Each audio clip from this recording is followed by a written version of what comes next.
आदरणीय साथीहरू, अहिले नेपालमा चाहिँ च्याउसरी खुलेका दलहरू निकै चर्चामा छ हैन। निर्वाचन आयोगमा मङ्सिर 10 सम्म दर्ता भएको दलहरू चाहिँ 132 पुगेको रहेछ। त्यसमा पनि कतिवटा दलले चाहिँ चुनाव नलड्ने घोषणा गरेको छ अरे हैन। त्यति मध्येमा 132 वटा दलहरू छ नेपालमा।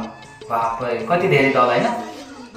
त्यसमध्येमा नयाँ च्याउहरू चाहिँ के छ भन्दाखेरि सङ्घ संस्कृति पार्टी हर्क साम्पाङ मेयर हर्क साम्पाङले खोलेको सङ्घ संस्कृति पार्टी छ। अर्को बिजुली पार्टी कुलमान घुसिङको प्रोक्सी पार्टी भन्ने चिनिन्छ हैन।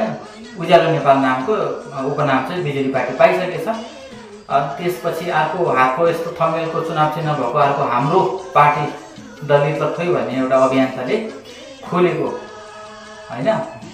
हाम्रो पार्टी नामै हाम्रो पार्टी राखेको छ हैन। निकै मजाकपूर्ण तरिकाले अगाडि बढिरहेको छ। अनि अर्को ऋषि धमलाले खोलेको के अरे ऋषि धमलाको श्रीमतीको उपाध्यक्ष भएको चाहिँ ऋषि धमलाको प्रोक्सी पार्टी भन्दा नि भयो हैन। त्यो चाहिँ हाम्रो जनादेश, हाम्रो पार्टी होइन, जनादेश पार्टीले यसरी च्याउसरी नयाँ नयाँ दलहरू कति धेरै खुलेको छ। भरे यति धेरै दलहरूले के कुनै पार्टीले बहुमत ल्याउँछ? कुनै पनि पार्टीले ल्याउँदैन।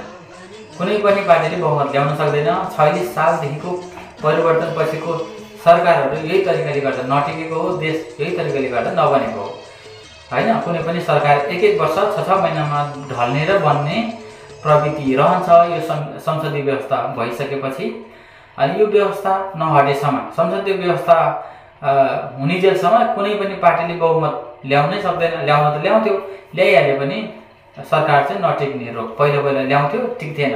अब झन् ल्याउन त मुस्किल छ। त्यसैले नेपाली जनताले कुनै एउटा पार्टीलाई 2/3 बहुमत दिने क्षमता छैन। किनभने 132 वटा पार्टी त छँदैछ, सबै मान्छे अध्यक्ष छ पार्टीको।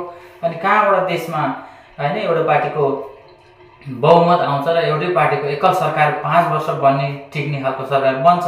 त्यस्तो बनेको मात्रैको देश बन्छ हैन। जसरी अहिले नगरपालिकाहरूमा सीमित मात्रामा नगरपालिकाहरूले निकै मुहार फेरेको छ नि देशहरूमा। किनभने मेयर त 5 वर्ष टिक्न पायो, अर्को 5 वर्ष दोहोरिँदा 10 वर्ष टिक्न पायो। जनताले काम गर्दो रहेछ भनेर जिताएको पनि छ नि मेयरहरूलाई।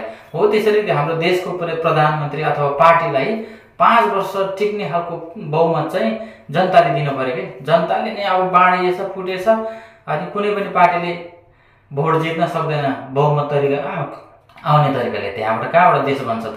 देश बन्ने भनेको त बहुमत हुनु पर्यो नि त। बहुमत दिनु पर्यो कुनै पनि पार्टीलाई जसले यत्रो परिवर्तन ल्याउँछ, यत्रो परिवर्तनलाई हाँक्छ। त्यस पार्टीलाई जनताले बहुमत चाहिँ दिनै पर्यो। नत्र भने